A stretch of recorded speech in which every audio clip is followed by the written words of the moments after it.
Hello and welcome to the Butler Collegian Newscast. I'm Catalina Gallegos. According to Butler's COVID-19 dashboard, the number of positive cases on campus has increased.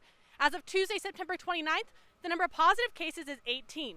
This is a reminder to social distance, wear your mask, and wash your hands.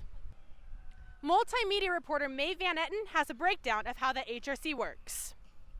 In case you didn't know, the HRC is back open.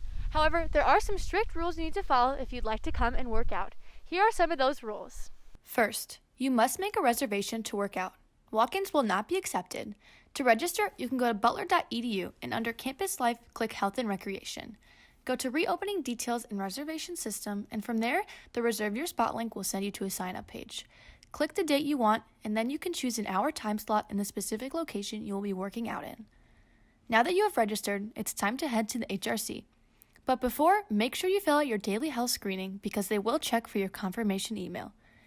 When you get to the HRC, an employee will be standing in the doorway to check you in. Have your ID and your daily health screening confirmation email ready. You will need both. Scan your ID when you walk in. Day locks are not offered, but feel free to use a cubby as long as you wipe them down. Walk right to your designated workout area and do not leave that area. Wipe down all equipment before and after use to ensure your safety.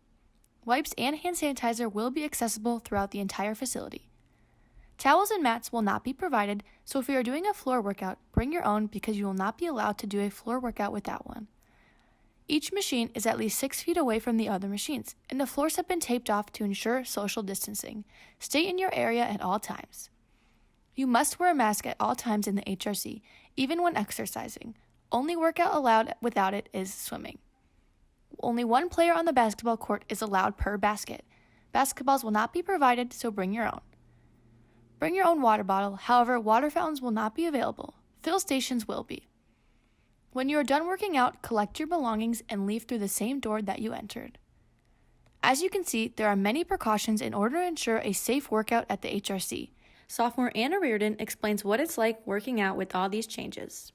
It's not really ideal as from last year, but I'm glad that everyone's being safe by wearing their mask and wiping down everything. But I'm glad I still get a good workout in. It's good to see that the HRC is ensuring the health and safety of all their students while also recognizing the importance of working out to many college students. For the Butler Collegian, I'm Maeve Etten. A reminder, if you have not received your flu shot, you must submit documentation of your vaccination to health services at butler.edu by October 15th. That's all for this week's Butler Collegian Newscast. To stay up to date with all things news on Butler's campus, visit us online at thebutlercollegian.com or on Twitter at thebutlercollegian. For the Butler Collegian, I'm Catalina Gallegos. Have a safe week, dogs.